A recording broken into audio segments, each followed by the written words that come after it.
ओम योगगंगा या कार्यक्रमामध्ये मी प्रमाणित योग शिक्षिका सौ सरला उपाध्याय सर्वांना ओम. आज आपण एक वेगळा विषय घेऊन आलेलो आहोत. मागे माझे बरेच व्हिडिओ याच्यावर अपलोड झालेले आहे. पतंजली वेलनेसला मी जाऊन आलो, तिथलं जेवण जे आहे तिथलं. आज आपली तिथली पूर्ण दिनचर्या आज आपण बघणार आहोत. तर मागच्या व्हिडिओमध्ये मी एक सांगितलं की 6 कारणं वेगवेगळ्या आजाराचे. मग मेन जे कारण आहे कारणाचं निवारण, ते जे सगळे कारणं आहेत त्या कारणाचं निवारण जर आपण केलं तर आपण आजारी राहू शकत नाही. मग तिथे तेच केलं जातं.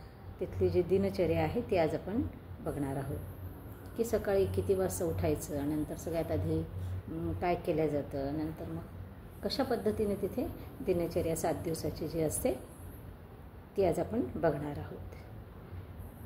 तर मला असं वाटतं शेवटपर्यंत व्हिडिओ तुम्ही नक्कीच बघाल. आणि आम्हाला जर खरंच मनातून वाटत असेल की निरोगी राहायचं आहे, बघा जगायचं तर सगळ्यांनाच आहे, परंतु आपण कसं जगायचं हे आपण ठरवायचं आहे. एक निरोगी व्यक्ती म्हणून आपली ओळख झाली पाहिजे का एक स्वस्थ व्यक्ती म्हणून समाजामध्ये आपली ओळख राहिली पाहिजे, हे आपण ठरवायचं असतं.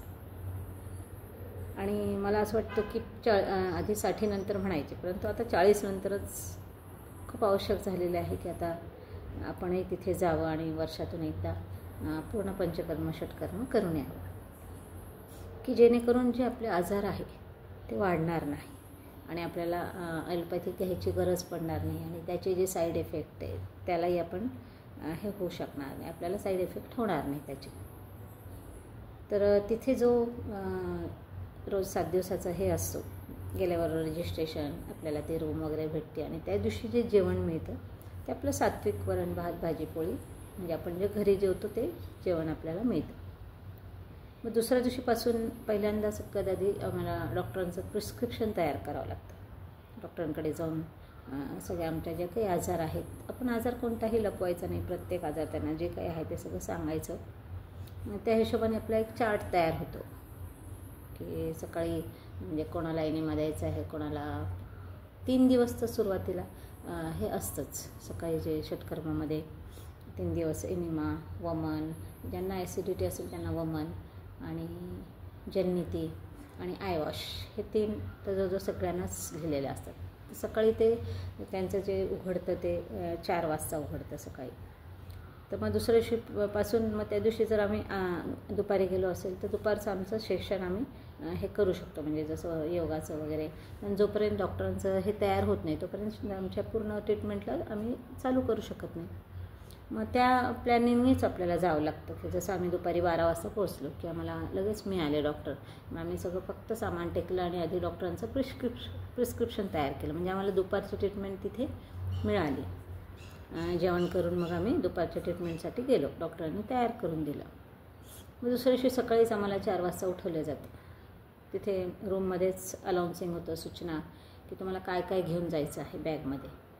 तर जन्नतीचं पात्र असतं, ते घेऊन आयवॉशचं पात्र असतं, तर ते नॅपकिन आहे, जे काही आपल्याला घेऊन जायचं ते सगळं अनाउन्सिंगमध्ये सांगितलं जातं आणि ते आम्हाला घेऊन 4 वाजता बरोबर तिथे जावं लागतं. तिथले ज्या मुली आहेत ज्या करून घेतात त्या बरोबर म्हणजे 1ही मिनिट कोणीही तिथे उशिरा येत नाही.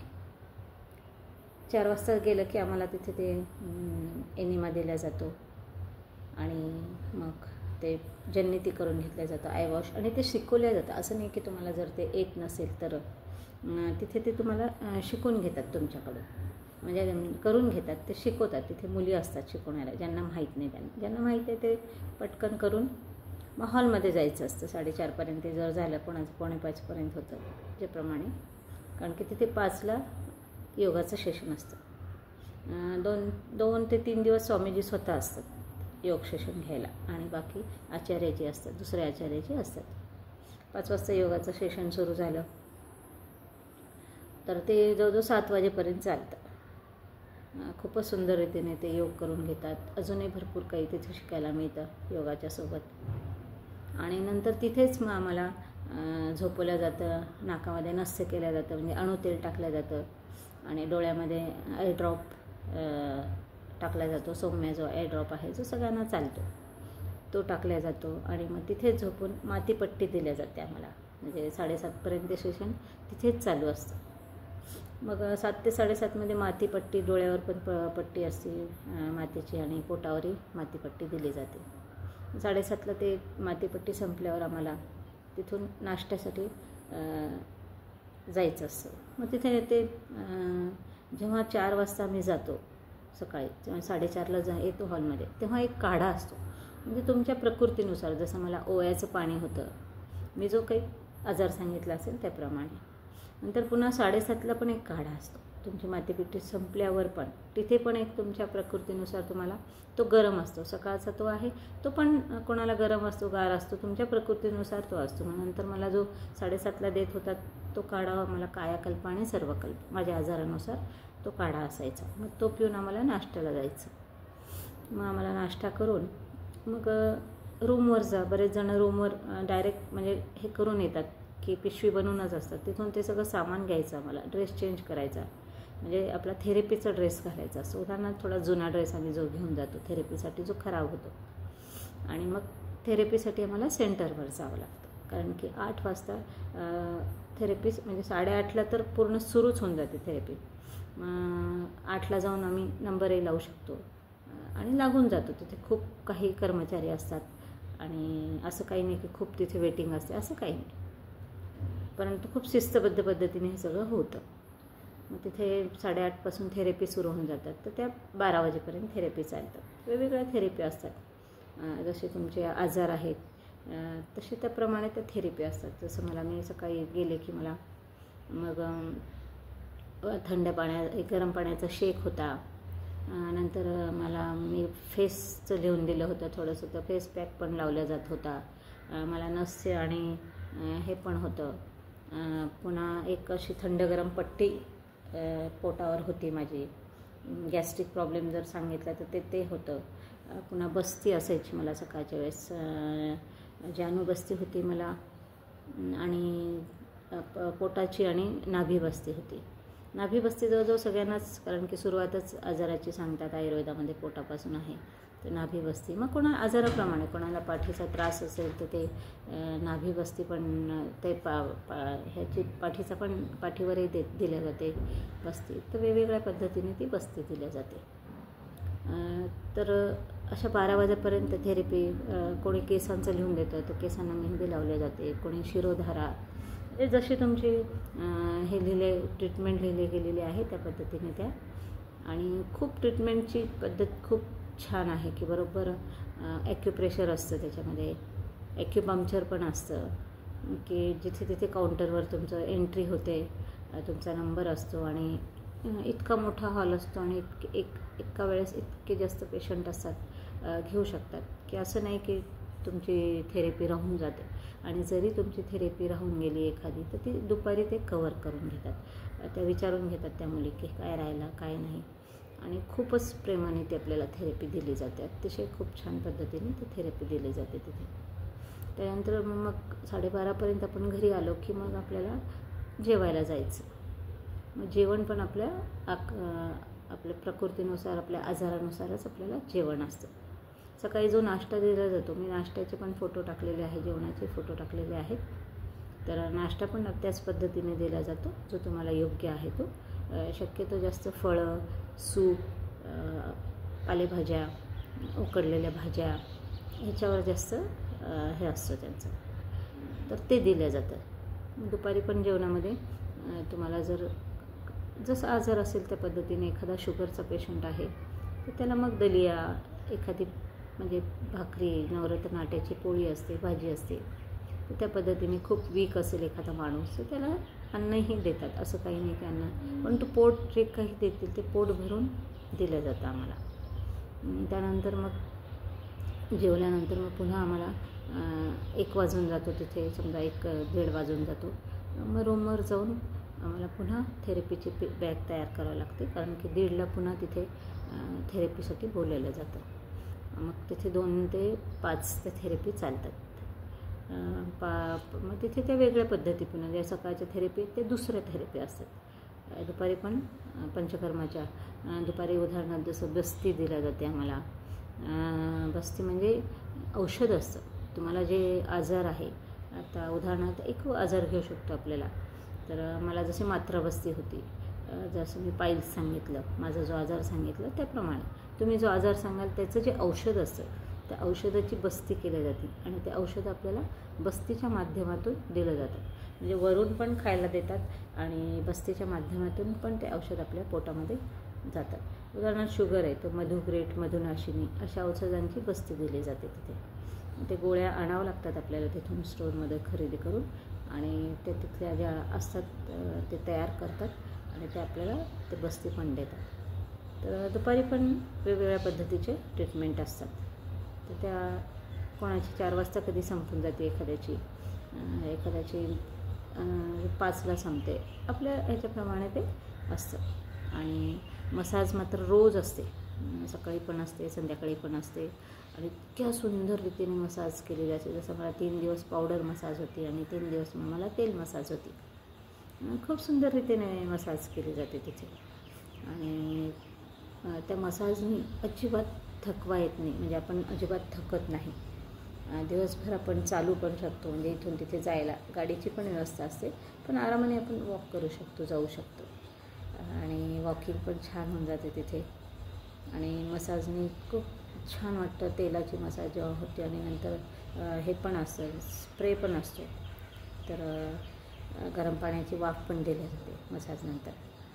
तर त्याच्याने अतिशय अंग मोकळं होऊन जातं आणि एक पार्टही दुखत नाही त्याच्याने मसाज. आणि विशेष म्हणजे अशा 2 महिला असतात, जसं पुरुष असतील तर 2 पुरुष, आणि त्यांच्या स्टेप्स ज्या आहेत त्या इतक्या करेक्ट असतात. म्हणजे जर पायाला अशा करत असतील तर दोन्हीच्या अगदी स्टेप्स बरोबर येतात त्या मसाजमध्ये. खूपच सुंदर रीतीने ते मसाज केली जाते. तर ह्या पद्धतीने दुपारची जेव्हा 5 वाजता आम्हाला नाश्ता असतो, दुपारी जसं आपण हाय टी म्हणतो घरी, तसं तिथे मग तो पण कोणाला मखाणे असतात, कोणाला ॲपल आणि मनुका असतात, कोणाला जे काही तुमच्या प्रकृतीनुसार तो जास्त ज्यूस असतो, कोणाला जे काही असतं तिथे दिला जातो. नाश्ता आणि ज्यूस दिला जातो. नंतर 6 वाजता मग योगाचं सेशन सुरू होऊन जातं. जसं सकाळी 5ला सुरू होतं तसं 6 ते 8. तिथे दुपारी वेगळं सेशन असतं. सकाळी जसं कॉमन एक असतं सेशन, पण कॉमनमध्ये ते अनाउन्सिंग करतात की लठ्ठ जे आहे मोठापायवाले एका बाजूला बसा, शुगरवाले इथे बसा, इथे त्यांच्यासमोर ते गाईड योग शिक्षक असतात त्यांना दाखवायला. आणि संध्याकाळी असे बोर्ड लावलेले असतात, शुगरचा, मधुमेहासाठी, पाईल्ससाठी, मोटापे केली, असे बोर्ड लावलेले असतात. मग तिथे आपले बघायचं आपला जो आजार आहे आणि त्या ह्याच्यामध्ये जाऊन ते योग शिक्षक आहे, ज्या काही योग शिक्षक आहे ते शिकवत असतात, आपल्याला गाईड करत असतात, की जेणेकरून घरी आपल्याला तो अभ्यास तेवढाच आपल्याला अभ्यास करायचा आहे. कारण की योगामध्ये पण भरपूर काही आहे शिकण्याकरता. त्याच्यामध्ये फक्त तेच की आपल्याला घरी येऊन 1 तास काय करायचं आहे. 7-7:30पर्यंत ते संपलं. हवन पण असतं संध्याकाळी 5 ते 6मध्ये बाजूला हवन चालू असतं. बरेच जण हवनमध्ये जाऊन बसतात. हवनामध्ये पण हवनाची जी राख आहे त्याचं महत्त्व, त्याचं पाणी ते सांगितलं जातं की तुम्ही ते सेवन करा. ज्या औषधी सांगितल्या जातात हवनमध्ये की तुम्हाला जो आजार मधुमेह आहे ते मध्यष्टी म्हणून त्यांचं ते एक औषध काढलं आहे त्यांनी, तर ते औषध टाकून हवनमध्ये कशा पद्धतीने प्राणायाम करायचा ती पण चिकित्सा तिथे सांगितली जाते. आणि नंतर मग 7:30ला तिथूनच जेवायला जायचं आणि जेवण पण तेच योग्य आपल्याला जे आहे ते दिलं जातं.